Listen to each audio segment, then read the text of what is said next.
Hello, Scorpio, Sun, Moon, Rising, and Venus signs. Kamusta kayo? Sana ba'y nasa mabuti kayong kalagayan? Welcome back po sa Star Tarot. Kung bago kayo dito, welcome din kayo. Thank you sa inyong support. I truly appreciate it. God bless you all. Scorpio, paunang mensahe po ninyo ay 8 of Cups. Ayan. So, dito sa 8 of Cups, this is about a travel. This is about walking away from something, no? Letting go of something dito na hindi na nagsiserve ng inyong highest good. So, you are definitely moving on no, sa buhay ninyo kasi kung saan kayo galing dito, feeling ninyo, wala na to, wala nang papupuntahan to, no? At ayaw nyo ng ganun. Alam ninyo na marami pa kayong magagawa. Alam niyo na marami pa kayong idudulot na mabuti sa buhay ng ibang tao.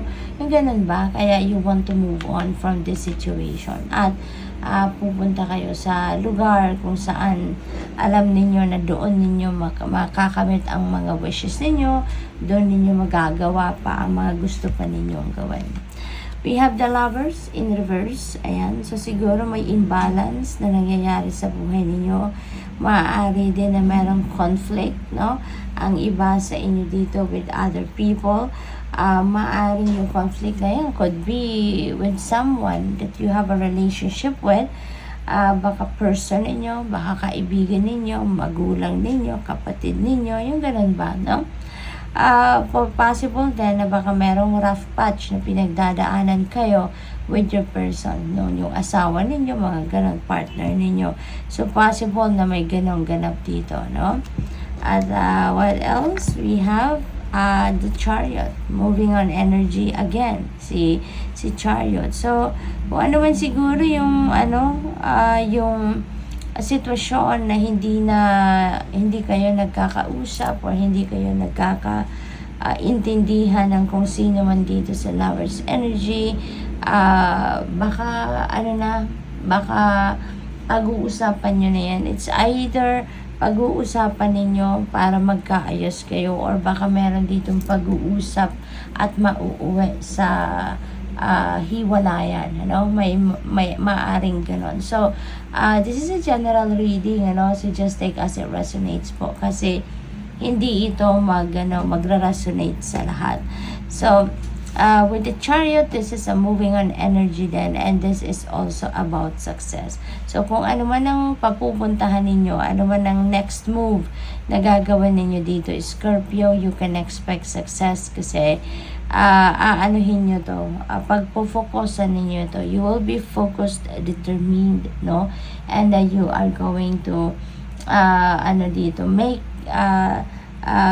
you are going to do your efforts, all your efforts para nang sa gayon maging matagumpay ka, no, sa susunod mong gagawin. There could be travel as well for some of you, Scorpio, dito, no?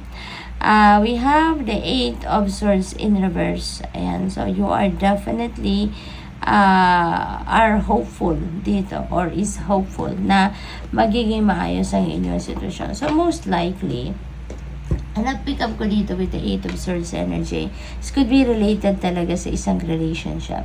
Maaaring merong rough patch na pinagdadaanan kayo with your person at maaaring magkakaroon dito ng pag-uusap, magkakaroon dito ng pagpapatch up ng kung ano man ang hindi ninyo pagkakaintindihan. You'd be able to figure out kung ano magiging solusyon doon sa hindi ninyo pagkakaintindihan at maaring yon ang inyong pagtatagumpayan, no? Maaring yon ang yun ang ninyo, yun ang success, no? Kasi magiging maayos na kayong muli. Maaring magkaayos uli kayo, magkaintindihan na kayong muli at mahanap na ninyo ang solusyon doon sa kung ano man ang hindi ninyo pagkakaintindihan. Okay? We have the Knight of Pentacles. Ayan. So, Scorpio, ang iba sa inyo dito is going to be very patient, no? Magiging patient ang iba sa inyo dito about your person siguro or about anything, no? Let's say for example sa mga endeavor na iniisip ninyo, sa mga gagawin ninyo, may mga ganon, ano? So you are going to be determined, no? Pero you are going to move cautiously. So parang sa ngayon, you are going to be extra wiser and smarter sa pagdidiskarte sa kung ano man ang inyong mga gagawin sa ngayon because maniniguro na kayo sa ngayon. This time, maniniguro kayo na kung ano ang gagawin ninyo. You want to make sure na it is on the right track. You want to make sure na nasa ayos ang lahat, no? Or magiging maayos ang resulta. We have judgment, energy, ayan. So, ang iba sa inyo dito, siguro, meron talagang indecision din, Scorpio.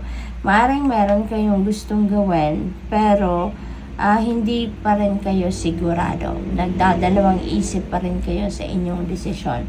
Maaaring gano'n, ano?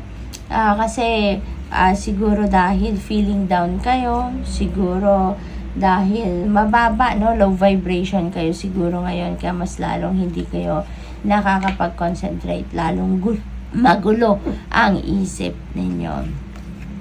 You have the Hermit. Ayan, napakagandang advice ito para sa inyo na magmuni-muni kayo, magnilay-nilay kayo, spend time by yourself, spend time alone, so that you'd be able to figure out kung ano yung magagawa ninyo para malinawan ang inyong isipan at magawa ninyo ang dapat ninyong gawin, no?